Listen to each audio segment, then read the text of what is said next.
சாப்பிடுகிறோம். அதற்கு அனாவசியமாக சாப்பிட்டால், காமம் அனாவசியப்பட்டால், எல்லாவற்றிலும் அனாவசியம் ஒன்று இருக்கிறது.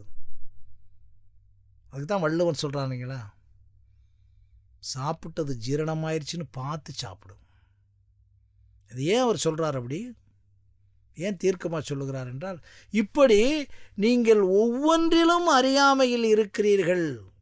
ஆத்மபோதத்துக்குள்ளே போகிறதுக்கு முன்னால் பாருங்கள், ஒவ்வொன்றிலும் மாயை இருக்கிறீர்கள். அறியாமை என்பது எங்கேயோ இருந்ததல்ல, எப்படியோ உணர்ந்ததல்ல. இப்போ சொன்னீங்களா, உடலோடு இருக்கக்கூடிய வளர்ச்சியை, ஒவ்வொரு நொடியும் வளர்ந்து கொண்டிருக்கிற இந்த உடல் வளர்ச்சியையே நாம் உணர்வதில்லையே. அந்த உணர்வது இல்லை என்பதால் அது வளராமல் இருந்ததில்லையே. அப்படி நாம் பார்க்க கேட்ட பக்கத்திலே அனுபவித்து கொண்டிருக்கின்ற ஒன்றையே உணர்வதில்லையே. இப்படிப்பட்ட ஒரு அறியாமைதான் ஆத்மாவையும் நீங்கள் வைத்திருப்பது. எப்படி என்றால், நம்மோடு இருக்கின்ற இப்போ இந்த உடல் வளர்ச்சி, எண்ணங்களுடைய வளர்ச்சி, அறிவினுடைய வளர்ச்சி எல்லாம் அதற்கென்று ஒரு எக்ஸ்போஷர், வெளிப்பாடுகள் இருக்கின்றன. ஆனால் ஆத்மா என்பது நம்மளுடைய ஒவ்வொரு இயக்கத்திலும் இயக்கமற்ற இயக்கமாக கீதை சொல்லுகிறது இருக்கிறது. அந்த இயக்கமற்ற இயக்கமாக தொடர்ந்து ஒவ்வொரு நொடியிலும் நம்மோடு ஓடி வருகிறது என்பதை முதலில் கேட்க வேண்டும், நன்றாக கேட்க வேண்டும். அந்த கேட்டலுக்கு நீங்கள் என்ன செய்ய வேண்டும்? அப்சர்வேஷன் வித்தவுட் பிரிடாமன், எதுவும் அற்று கேட்க பழகுங்கள். விவாதமற்றுன்றது ரெண்டாவது. எதுவும் அற்று கேட்க பழகுங்கள், எதுவும் அற்று கேட்க பழகுங்கள். கேட்டுக்கொண்டே இருந்தால் உணருதல் நடத்துவதற்கு மூளையிலிருந்து உத்தரவுகள் வரும் என்பது விஞ்ஞானம். எதை சரியாக கேட்டுக்கொண்டே இருந்தீர்களானால் ஒரு குறிப்பிட்ட நேரத்துக்கு பிறகு ஸ்பார்க்காக உங்கள் மூளையிலிருந்து எழும். ஏனென்றால் மூளையிலே நடக்கக்கூடிய the computation of the brain.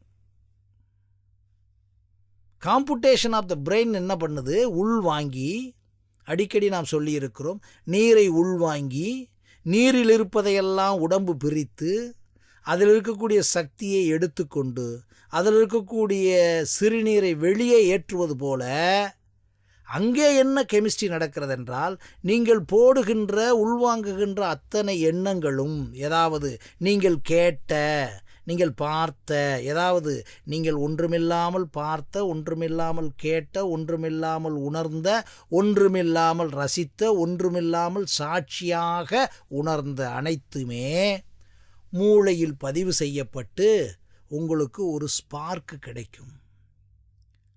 அந்த ஸ்பார்க்கிலிருந்து நீங்கள் உணரலாம். அப்படி இல்லாமல் நீங்கள் கேட்டது மாதிரி ஒரு செகண்டில் உங்களுக்கு இன்டர்பிரட்டேஷன் ஆயிடுது. இது நாம் ஏற்கனவே ஆதிசங்கர் சொன்ன மாதிரி, ஆத்ம ஞானத்தை உணரக்கூடியவர்களுக்குத்தான் நான் பேசிக்கொண்டிருக்கிறேன். அப்போ உள்ளுக்குள்ளே வந்த உடனே நீங்கள் எப்படி இருக்கணும்? ஓ, கேட்டுக்கொண்டிருக்கிறோம். இப்போ நான் பேசிக்கொண்டு இருப்பது அவ்வளோதான். இது ஊர்ஷிதமாக சொல்லிவிட மாட்டேன், நான் பேசிக்கொண்டிருக்கிறேன், அவ்வளோதான். இதில் நான் எதுவும் வச்சு உங்கள்கிட்ட அந்த ஊடகத்தில் பேசிட முடியாது. ஏன்னா உங்களோட இணையதளத்தில் வரக்கூடிய செய்திகள் இது. என்னையே நீங்கள் பேசி முடித்தோடனே இது இல்லைன்னு திருத்திடலாம். இல்லையே, நீங்கள் போக்குற முறை வேறு, நாங்கள் நினைக்கின்ற முறை வேறு அப்படின்னு அது வரைக்கும் கரெக்டு. நீங்கள் நினைக்கின்ற முறை வரை சரி. ஆனால் நான் நினைக்கின்ற முறை இதுதான் சரின்னு முடிவெடுத்துட முடியாது. ஏனால் ஒவ்வொரு வினாடியும் ஒவ்வொரு நுண்ணொடியிலும் மாற்றங்களுக்குட்பட்டது. நீங்கள் அறியாமல் எப்பொழுது உடைக்க முடியும் தெரியுமா? நேற்று நீங்கள் மூளையில் பதிந்த ஒன்று, நேற்றல்ல, போன வினாடியில் பதிந்த ஒன்று இந்த வினாடியில் மாற்றமாகிவிடும். ஏனென்றால் எதையெல்லாம் உள்வாங்கி கொண்டு இருக்கிறீர்களோ அதற்குரிய ஒரு டெப்ரிசியேஷன் வேல்யூ வந்துடும். அல்லது உள்ளே போடப்பட்ட ஒன்று இன்னொரு அறிவோடு கலந்து இன்னொரு முயற்சி உள்ளே நடந்து கொண்டிருக்கும். அப்போ நீங்கள் புரிந்து கொள்ள வேண்டியது என்னவென்றால், இந்த நொடியில் இப்பொழுது கேட்டுக்கொண்டிருக்கிறோம். விவாதம் எங்கு வரும்? விவாதம் எங்கு வரும்? நீங்கள் கேட்டுக்கொண்டிருப்பதை ஒழுங்காக கேட்பதில்லை. ஒழுங்காக கேட்பது என்ன? எதுவுமற்று கேட்பது. எதுவுமற்று கேட்பது என்பது என்ன? இன்னொரு நீங்கள் வெளியிலிருந்து கேட்பது, பார்ப்பது, உள்வாங்குவது, எதை வச்சுக்கோங்க. உங்களுக்குள்ள இருக்கக்கூடிய ஒரு சிறு அளவு மூளையில் வைத்திருக்க அறிவை வைத்து கணக்கிட்டு விடுகிறீர்கள். விடுங்கள், மூளைக்குள்ளே நீங்கள் விட்டு விடுங்கள். அல்லது அதை விட்டுவிட்டு அது சம்பந்தமாக ஒன்றை தேடுங்கள். அறியாமை நீங்கத்தான் சொல்லுகிறேன். நீங்கள் முடிவெடுக்க வேண்டாம். இதுதான் என்று முடிவெடுக்க வேண்டாம். விட்டுவிடுங்கள். On the way crossing. அப்படி பழகினால் பிரெயின் பூஸ்டிங் வந்துவிடும். ரொம்ப முக்கியமான விஷயம் நண்பர்களே. உங்களுடைய நியூரானிக்கல் நெட்வொர்க் வந்துவிடும். அதனால தான் வேதாந்தமும் விஞ்ஞானம் என்று சொல்லுகின்றோம். இப்போ இதுவரை படித்து கொண்டு வந்தோம். அறியாமை, மாயை,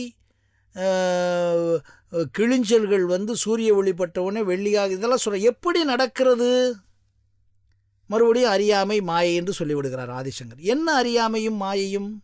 இப்படித்தான் ஒவ்வொன்றிலும் கேட்கவே தெரியாமல் உள்வாங்குதலில் அத்தனையும் இருக்கிறது.